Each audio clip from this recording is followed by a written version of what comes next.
Today, I'm very pleased to be joined by Julia Onslow-Cole, the Global Government Strategy Partner at Fragoman.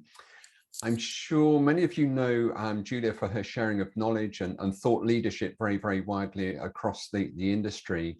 And Julia, just thank you so much for your time today to share your thoughts on how global mobility are reacting to the sustainability challenge. Oh, well, thank you, Paul. And I really enjoy talking to you. And I think it's really good how you've really concentrated on this kind of area to support the global mobility industry. And you say often a lot of thought-provoking things about climate change and sustainability. So I'm delighted to talk to you. Thank you. Thank you so much. That's very welcome coming from somebody like yourself, Julia. Thank you so much, and for your support as well. Perhaps we could start off with, your thoughts. You're very well connected across the industry. Where are you seeing sustainability on the global mobility agenda? How important are you seeing it is? Well, I think it's of absolute huge importance.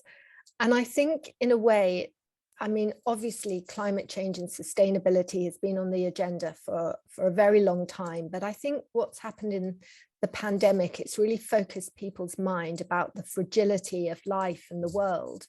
And I think that one of the things that I noticed straight out of the starting gates of the pandemic, if people were trying to predict, well, what's the next big global crisis? And I think that people kept saying, well, it's definitely going to be climate change. And I think this fragility that we've been through collectively has made us concerned about, well, what is going to happen next? And I think people have really concentrated and really seen that the huge impact that we're facing as the world because of what's happening with climate change and the lack of real focus on how we can make ourselves more sustainable. And at the moment, I'm in Dubai. I spend half my time in Dubai, and I sit on the board's Dubai International Chamber. And I attended a forum last week on climate change and biodiversity. And it was really interesting listening to some of the world's top experts on this subject. And there was one expert from Africa, and he was saying that in the 1930s, there were 10 million elephants in Africa, and there's about 400,000 left today. And then another expert was talking about the equatorial forest and saying, how we've really lost swathes of the forest. And then another amazing expert on architecture was saying how, it's really important to design urban living for the future, and sort of not to encourage people to live in big houses outside of cities where they're having to drive in, and really make a very sustainable urban living. And for the last year, I've been very privileged to work in Saudi Arabia on a project called NEOM, which is this city of the future that Saudi Arabia are building. And it's a really interesting project. It's going to be, it's about 31 times the size of New York City, wow, about the size of Belgium, and it just sort of sits up under the borders with Jordan. And one of the things is that the whole model of the city is for the future. So it will be completely run 100% by renewable energy. And then there's this, what they call the line, and anyone can Google this, but it's basically this infrastructure that's 170 kilometers wide, spanning the whole of this city. And all of the infrastructure for the city, including all the transportation, will be done through this one big tunnel. And I think, looking and working on these projects, it just makes me realize, what a huge topic this is. And going back to your original question, it's a bit of a long-winded answer. I think it really is at the top of business's mind, and therefore at the top of all lines of business's mind, including global mobility professionals. Thank you, Julia. And that's so impactful, because you've covered so many key areas there. You spoke, about the different impacts on the world. You spoke about the ecosystems, and ultimately, we are, very much entwined to the global ecosystems. And you know, we can't actually survive just in our own little linear sort of ecosystem there. And a great example about how business, how governments are actually, you know, sitting up to this and taking it forwards. And as you say, that's all going to flow down. It is flowing down to global mobility. And I think it's the pace when it comes to some people in global mobility I've spoken to. Some of them are taken back a little bit with the importance and the speed that they're expected to take some action. So it is coming, I think, very quickly. And over the next 12 months, it will be very interesting just to see where it is on the importance scale for global mobility. One thing we're seeing is a move to monetary allowances in lieu of services. One of the hot topics is household goods, very high carbon footprints. So people are looking to potentially, here's a monetary allowance in lieu of shipping your household goods. And the company potentially feels then they're done with it. But unfortunately, it is their extended carbon footprint, many would argue. So whatever that employee does with their allowance, if they do choose to move their household goods, etc., it is part of the extended carbon footprint of that company. But you know, are you seeing these types of allowances, or what else are you seeing out there in the mobility world? You know, just that impact, policy change. I mean, I'm seeing a lot of change now on policies, and I think one of the key things is to actually look at total rewards and actually tie in total rewards with these kind of policies.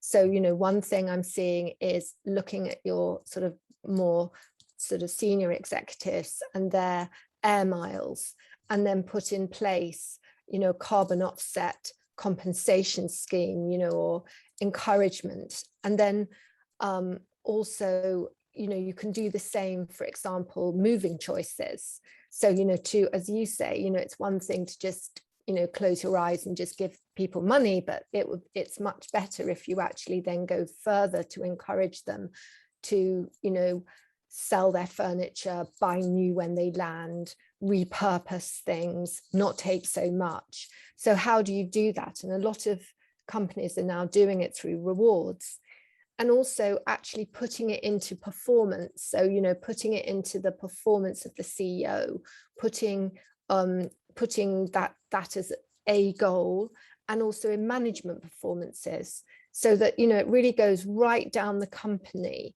And it's ingrained in everyone, including, you know, new joiners, that this is something that they have to do. I think the other thing is that I've seen companies really examine their vendors.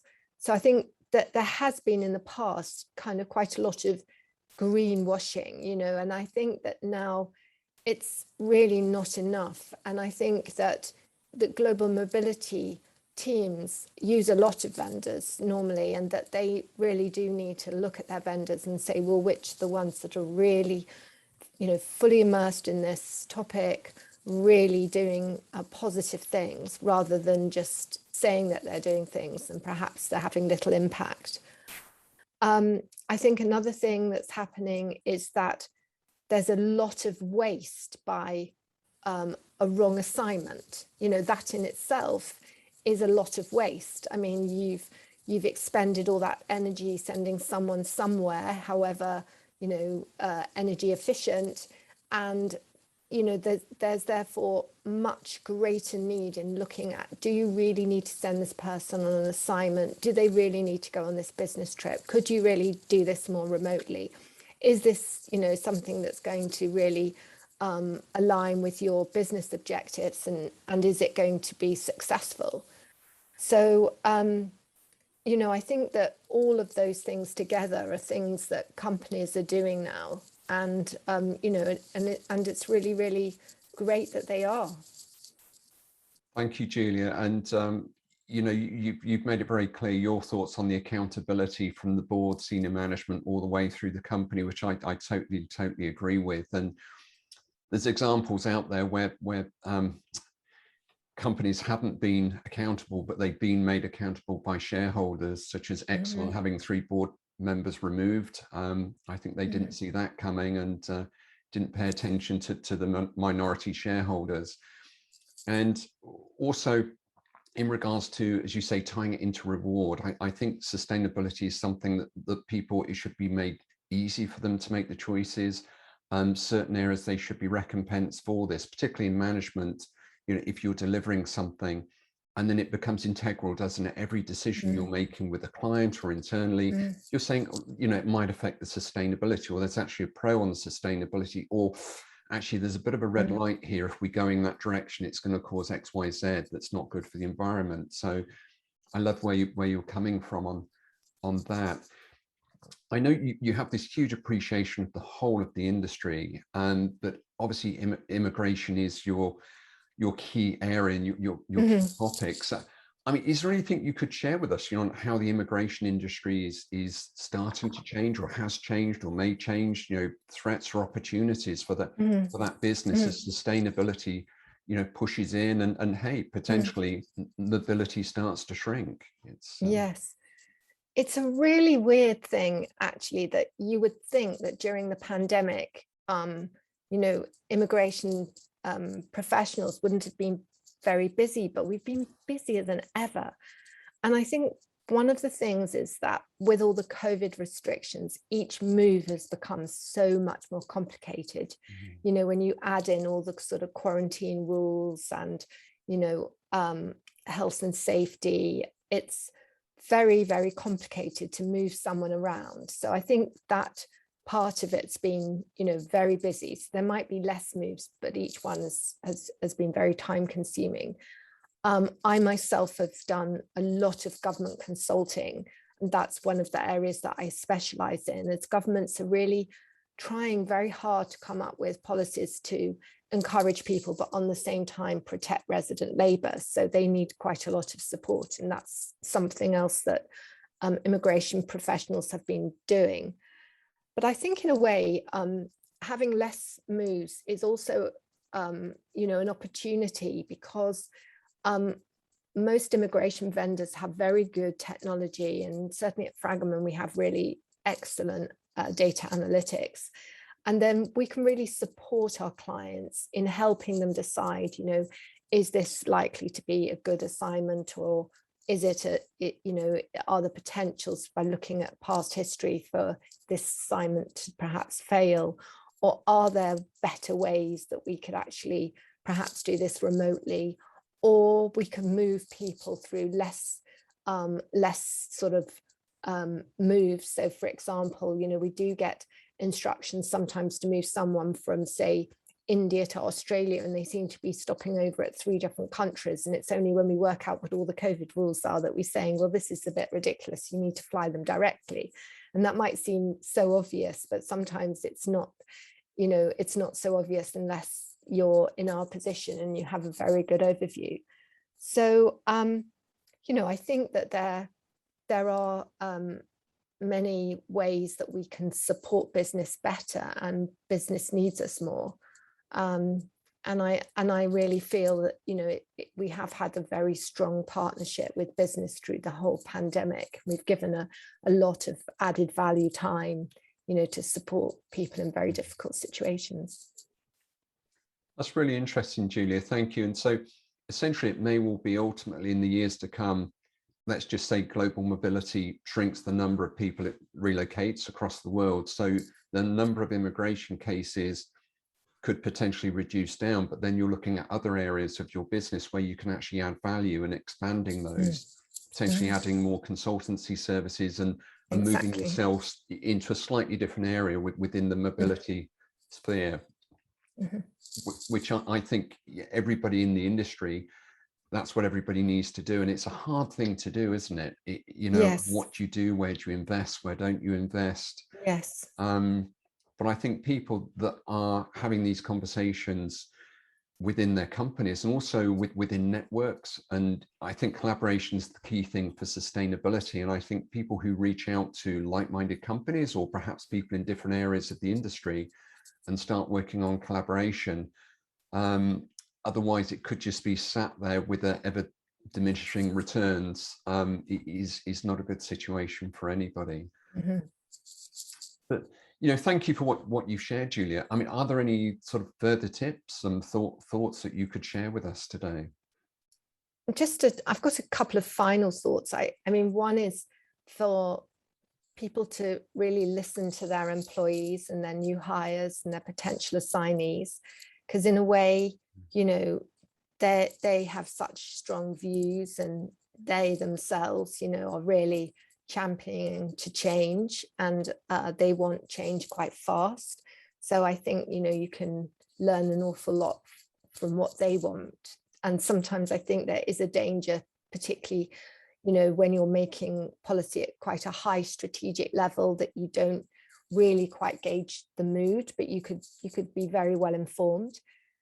And the last thing I wanted to say is that, you know, if you look at all of the surveys that have been done recently, the companies that are really competent about getting around the ESG agenda are the companies that really will attract the talent, including people who might be interested in a global mobility assignment.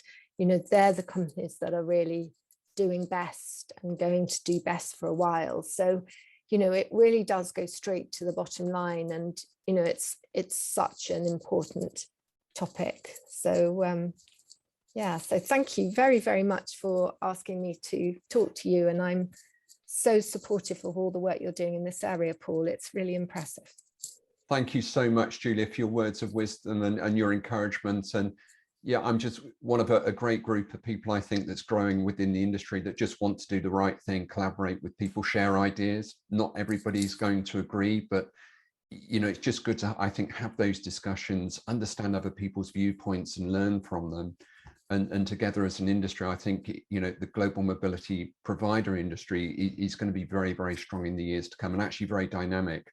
So a lot of dynamic people out there doing some amazing things. Yeah. Thank you so much, Julia. Have a great week.